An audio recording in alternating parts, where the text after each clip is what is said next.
بسم اللہ الرحمن الرحیم۔ کام کی بات کام کی بات کے اس پروگرام کی 31ویں نشست میں ہم آپ سے بات کریں گے ہندوستان کی مشہور گلوکارہ لتا منگیشکر اور پاکستان کی معروف گلوکارہ نور جہاں کی۔ لتا منگیشکر نے کیا دیکھا، دیکھ کر ان پر کیا اثر پڑا، حیرت ان کو کیوں کر ہوئی، سوال کرنے کی ضرورت انہیں کیوں پڑی، اور اس واقعے سے وہ کتنا متاثر ہوئیں۔ آج کے نفرت کے اس ماحول میں اور اذان اور نماز کے خلاف چھیڑی گئی جنگ کی اس مسموم فضا میں اس طرح کے واقعات کو سامنے لانے کی ضرورت اور بڑھ جاتی ہے۔ کچھ غلطی اگر دوسروں کی ہے تو کچھ غلطی اپنی بھی۔ اب آئیے سنتے ہیں لتا منگیشکر کی زبانی وہ واقعہ۔ وہ کہتی ہیں، میری میڈم سے پہلی ملاقات کولہاپور میں ہوئی، جہاں میں پرفل پکچرز کمپنی میں کام کر رہی تھی، اور وہ گانوں کی ریکارڈنگ کے لیے وہاں آئی تھیں۔ دوسری ملاقات بمبئی کے ایک فلم اسٹوڈیو میں ہوئی، جہاں وہ اپنی ایک فلم کی شوٹنگ کے لیے ٹھہری ہوئی تھیں، اور رہنے کے لیے ان کو اسی اسٹوڈیو میں ایک کمرہ دیا گیا تھا۔ میری عمر اس وقت 10-12 سال کی تھی، لیکن گلوکاری کی دنیا میں قدم رکھ چکی تھی، اور گانوں کی ریکارڈنگ کے لیے اسٹوڈیو جایا کرتی تھی۔ میری خوش قسمتی تھی کہ میری زندگی میں وہ موقع آیا کہ میڈم کو قریب سے دیکھنے اور سننے کا موقع ملا۔ اس ملاقات کی یادیں آج بھی میرے ذہن میں تازہ ہیں، کیونکہ اس ملاقات کے دوران ایک واقعہ ایسا پیش آیا جس نے مجھے حیرت میں ڈال دیا، اور اپنی کم عمری کے باوجود میڈم سے ایک سوال کرنے پر مجبور کر دیا۔ ہوا یہ کہ گانے کی ریکارڈنگ کے بعد میڈم نے ہاتھ منہ دھویا اور پھر ایک چادر بچھائی۔ میں ان کے سامنے بیٹھی ہوئی تھی۔ انہوں نے ہاتھ سے اشارہ کیا کہ میں سامنے سے ہٹ جاؤں۔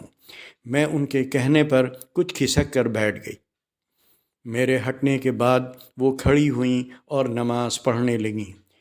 ان کے نماز پڑھنے پر مجھے کچھ زیادہ تعجب نہیں ہوا، کیونکہ میں جانتی تھی کہ وہ مسلمان ہیں اور مسلمان نماز پڑھتے ہیں۔ البتہ یہ حیرت ضرور ہوئی کہ فلمی دنیا سے وابستہ ہوتے ہوئے وہ مذہب سے اس حد تک جڑی ہوئی ہیں کہ انہوں نے اس موقع پر بھی نماز نہیں چھوڑی۔ لیکن تعجب مجھے ان کی جس بات پر ہوا وہ میرے لیے بالکل نئی تھی، کیونکہ مجھے اس سے پہلے کبھی اس طرح کا منظر دیکھنے کو نہیں ملا تھا۔ ہوا یہ کہ نماز پڑھ چکنے کے بعد میڈم نور جہاں نے اپنے دونوں ہاتھ اوپر اٹھائے اور دھیمی دھیمی آواز میں کچھ کہنے لگیں۔ کہتی جاتی تھیں اور روتی جاتی تھیں۔ دیر تک یہ سلسلہ جاری رہا۔ میں حیرت سے ان کو دیکھتی رہی۔ میری سمجھ میں نہیں آ رہا تھا کہ وہ کیوں رو رہی ہیں، کیا کہہ رہی ہیں اور کس سے کہہ رہی ہیں۔ جب وہ خوب رو چکیں اور رو رو کر ہلکی ہو گئیں تو میں نے ہمت کر کے ان سے پوچھا کہ میڈم آپ کیوں رو رہی تھیں؟ انہوں نے کہا کہ نماز کے بعد ہم لوگ دعا مانگتے ہیں۔ پھر انہوں نے مجھے دعا کے بارے میں بتایا کہ دعا کیا ہے، کیوں مانگی جاتی ہے، کس سے مانگی جاتی ہے، اور زندگی پر اس کے کیا اثرات پڑتے ہیں۔ وہ بولتی رہیں، میں سنتی رہی، لیکن سمجھ کچھ نہ سکی۔ عمر بھی کم تھی اور بات بھی میرے لیے بالکل نئی تھی۔ میں بس ہاں ہاں کرتی رہی اور واپس آ گئی۔ یہ تھی میڈم سے میری پہلی ملاقات، جس کے اثرات آج بھی باقی ہیں۔ دعا کے اس واقعے کی مناسبت سے دعا ہی کے سلسلے کا ایک اور واقعہ سنتے چلیے۔ چند ہی دن پہلے کی بات ہے۔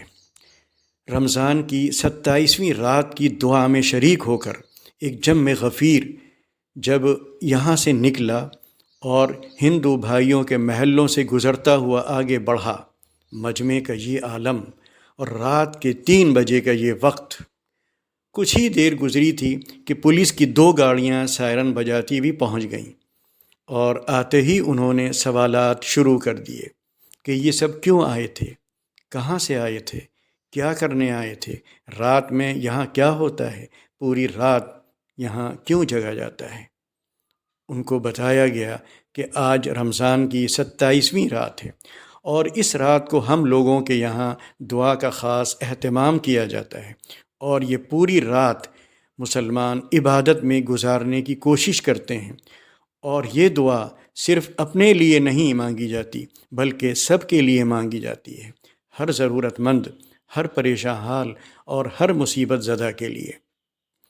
جو بیمار ہیں ان کی صحت کے لیے، جو مقروض ہیں ان کے قرض کی ادائیگی کے لیے، جو بے روزگار ہیں ان کے روزگار کے لیے، جن کی شادی نہیں ہو پا رہی ہے ان کی شادی کے لیے، جن کے اولاد نہیں ہوئی ان کی اولاد کے لیے، جو بے قصور جیلوں میں بند ہیں ان کی رہائی کے لیے، جن پر جھوٹے مقدمات ہیں ان مقدمات سے ان کی نجات کے لیے، ملک میں امن و امان کے لیے، ملک کی حفاظت اور سلامتی کے لیے، اور صرف اپنے ہی لیے نہیں، اپنے دشمنوں تک کے لیے، ان کے صحیح راستے پر چلنے کے لیے۔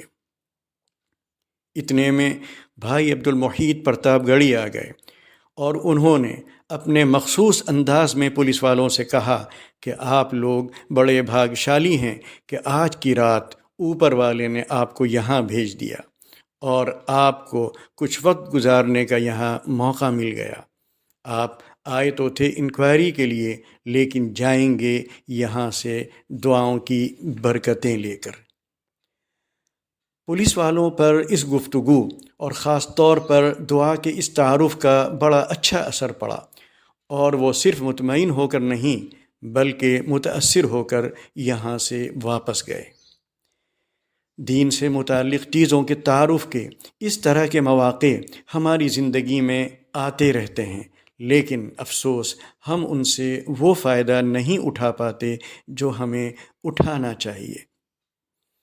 کام کی یہ بات اگر آپ کو کام کی لگے تو دوسروں تک ضرور پہنچائیے۔